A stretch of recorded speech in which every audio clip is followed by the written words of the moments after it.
we are back again with the Willstone story, and enticing as it becomes. Today, allow us to jump ahead of times and tell you a story that is in due this year, lapping the end of 2025.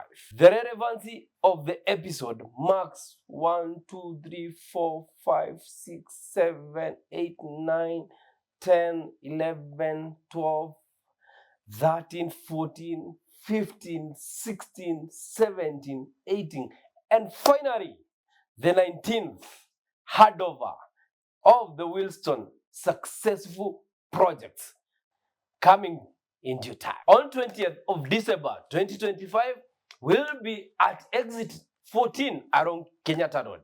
This time round, doing mega handover to mark our end of calendar for year 2025. Definitely, it will be our 19th project in our database, making home ownership a reality for 39 new homeowners. In order for us to arrive at the handover, we must definitely start from where the journey began.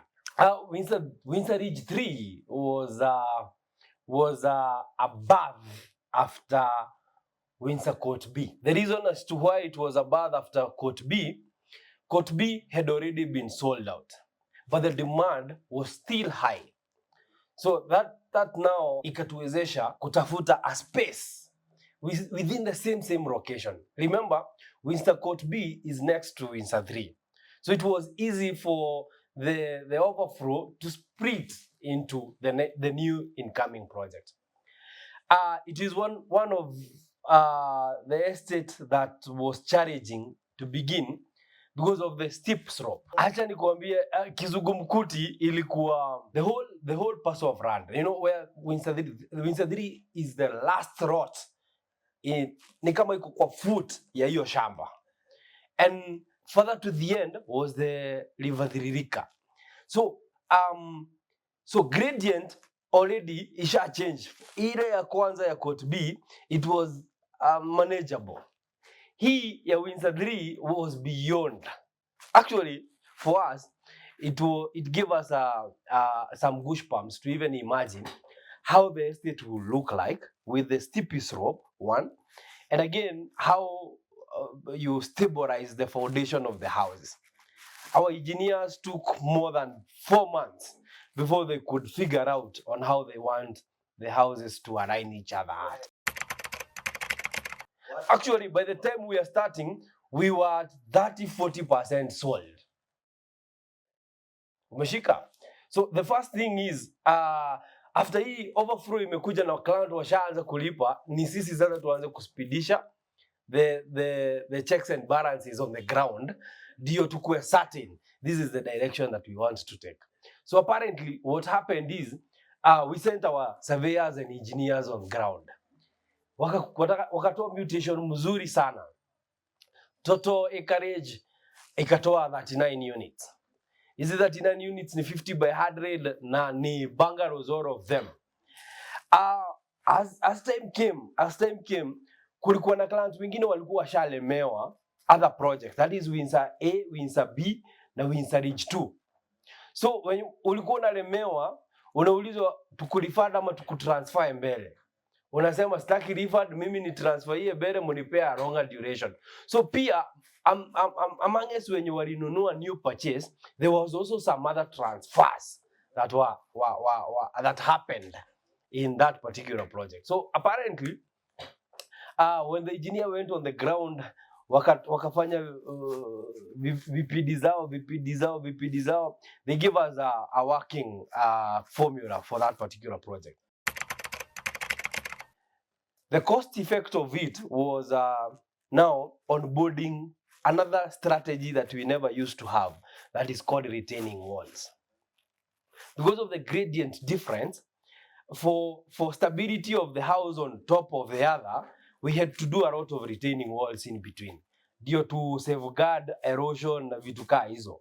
So we all sat down with the technical team, and we agreed that if that is the only option that we have on board, bora sisi tujenge nyumba haitatuwai to shame Actually, they are in 3 levels. A lot of excavation, huko ndio Tiga. Sometimes you have equipments that really you do not appreciate sometimes. The output of the work they do, and why you have them at the same time. Katapira ya kwanza kununua, that was the first stopover. Because it was to levelize the ground first, because of the trenches, the foundation. Same time, dig trenches za kupandisha retaining walls. So zilikuwa balance of 2 activities, levelize and digging trenches. So we mobilized a lot of machinery works hadi ika stabilize ground properly. And that is the level whereby we were to start at. Remember already, before tuanze, lazima ufactor in gradient ya barabara yenye iko outside. Some of the construction theories and practical sense that is there, you have to figure out where your waste will flow to, how storm water will be disbanded out of the estate, things like those. So by the time we were setting, already barabara yenye ni serving road ya kuingia iko juu. So foundation means utapandisha mawe 6 hadi ufike level ya barabara ndo upande juu tena. So hiyo wall ilikuwa double. Kwanza perimeter wall ya side ya barabara ilikuwa double of the normal walls that we used to do. If normal walls zinatakigi around 9 courses, that was supposed to be 17, 16 courses. So meaning, in between hizo courses, lazima uweke casting. Ukicast ndio ustabilize tena uende juu tena. So I'll tell you, it was one of the estates that has good and bitter memories in terms of finances, good in terms of impression that it created. In little sense, client haimuhusu at any given. The excavation part of it haikuwa inahusu client at any given point. But for our credibility structures that we had already onboarded, and believe you me, by then we had already handed over quite a number of projects. So in coming to this particular one, we were not supposed to even gamble on anything, because one, the name is out there already, the reputation is out there already, and the credibility is already out there. So meaning, any slight mistake, you ruin the reputation. After I saw the structural drawings and the layout of how the estate will be like, it gave me impression of the last finish, how the houses will be at finality. But unakumbuka, clients hawafanani wote. Kuna client atapata such excavation nasema sitaki kwa mto. Dhiririka iko kwanza, in the position it was, you would see the dhiririka very clearly iko hapo, because it also helped us huko ndo maji ilikuwa inatoka ya kujenga, so it has its own benefit at the same time.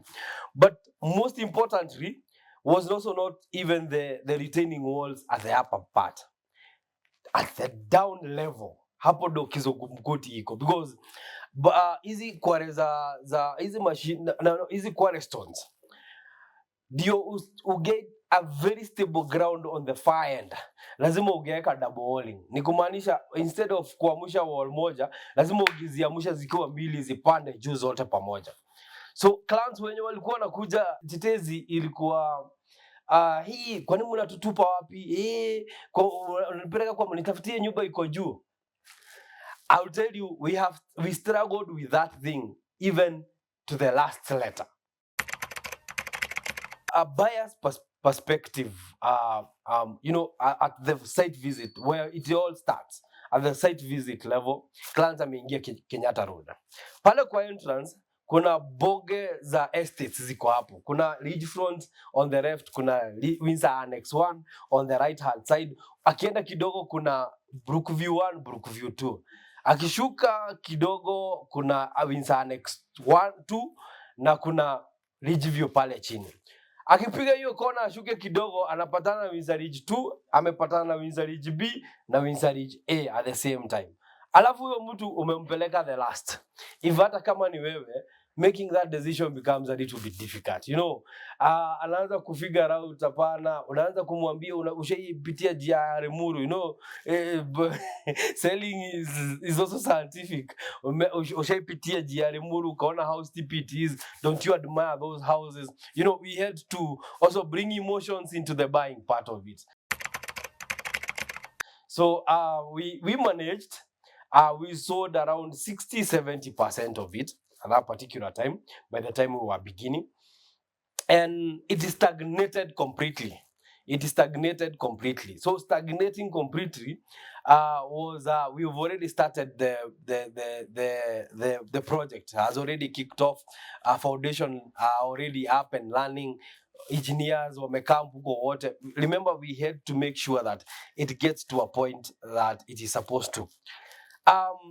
Later, after all foundations are up and walling has started, we shot ourselves on the foot. The reason as to why I say we shot ourselves on the foot was at the upper level of Windsor Ridge A, there was a piece of land. That piece of land, we procured it and we started the mutation part. We decided to mutate it and now put it chini ya maji kwanza kidogo before hii ingine iishe. Remember, we had 60-70%.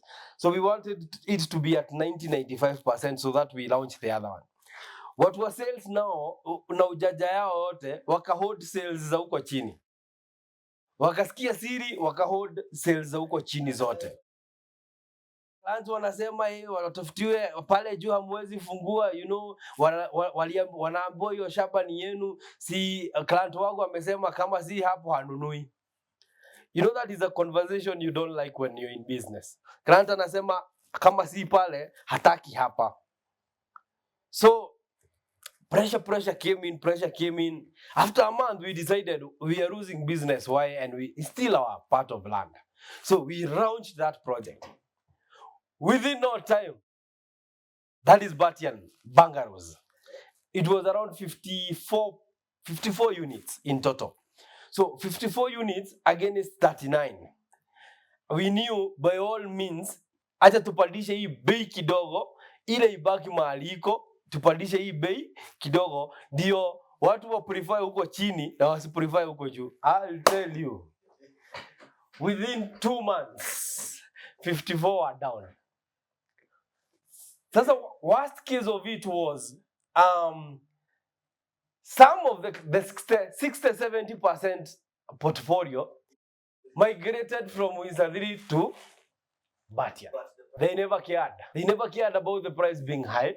They never cared about where it is, but they were certain the location was what they preferred. The difference in terms of the feeling part of it, Batian was way better.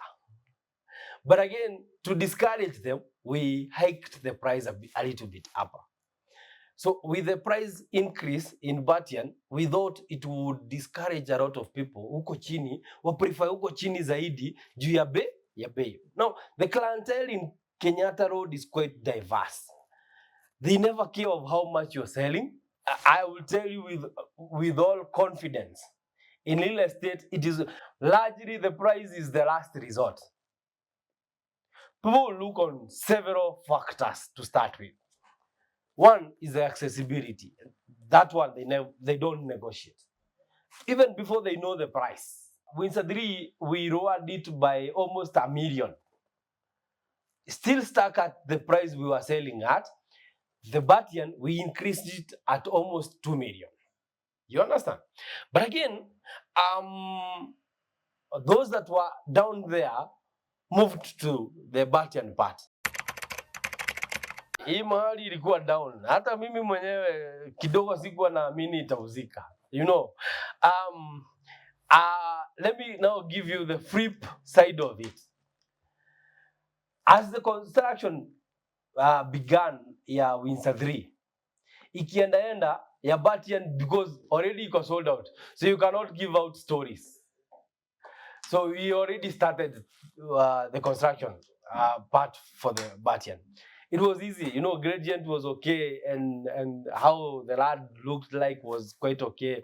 So construction zilienda at one particular point zikashikana, zika-align in terms of level. Hii iko hii level, hii iko hii level. Mind you, Windsor 3 started way before Batian. But because of how the client committed to contribute money for Batian, today, as we are going to hand over Windsor Ridge 3, Batian was already handed over last year. A year's difference. Watu wa Batian pesa nao kutoa haikuwa shida.